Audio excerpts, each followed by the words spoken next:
అన్నకు పెళ్ళైంది, ఇళ్లంతా సందడిగా మారింది. అందరి ముఖాల్లో ఆనందం తాండవిస్తుంటే తమ్ముళ్ళలో మాత్రం ఏదో తెలియని అసంతృప్తి, అంతకుమించి ఆగ్రహావేశం కనిపించింది.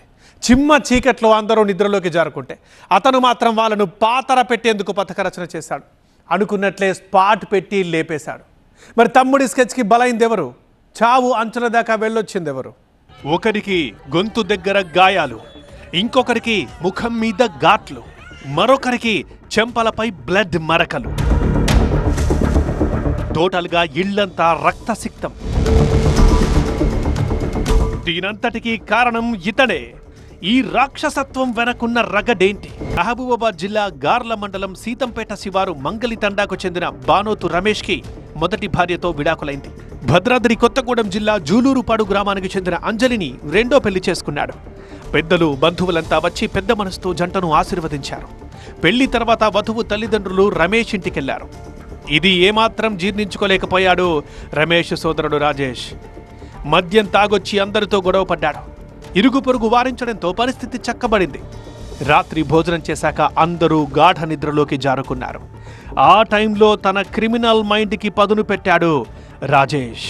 2 ఇనుప చువ్వలు తీసుకొని వాటికి వైర్ అంటించాడు. ఆ తర్వాత ప్లగ్ని స్విచ్ బోర్డులో పెట్టి ఆన్ చేశాడు. జాయింట్గా ముడివేసిన చువ్వల్ని ముందుగా అత్తపైకి విసిరాడు. ఆ తర్వాత మామతో పాటు భార్య వదినకి అంటించాడు. ఊహించని పరిణామంతో ఉలిక్కిపడ్డారంతా. తేరుకొని చూసేసరికి అత్త చనిపోయింది. అప్పటికే మామ తీవ్ర గాయాలతో కుప్పకూలిపోయాడు. వెంటనే అతన్ని ఆసుపత్రికి తరలించారు. రాజేష్ చేసిన దుర్మార్గంతో కుటుంబం మొత్తం శోకసంద్రంలో మునిగిపోయింది.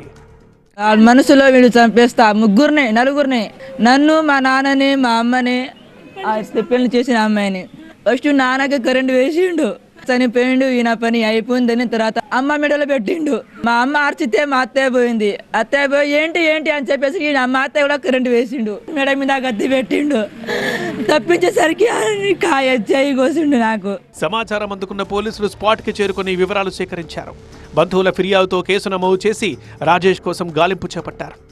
మర్డర్ కేసు మరియు attempt to murder case register చేయడం జరిగినది. ఇంజూర్డ్ అయిన రామ్దాసు మహబూబాబాద్ ప్రాథమిక ఆసుపత్రిలో చికిత్స అందుతున్నది.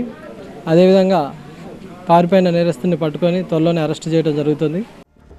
రక్త సంబంధాలు ఆర్థిక సంబంధాలుగా మారిపోతున్నాయి.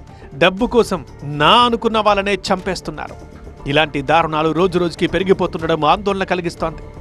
ఆస్తి కోసం ఇంత దారుణానికి తెగించిన రాజేష్ని కఠినంగా శిక్షించాలని వేడుకుంటున్నారు బంధువులంతా.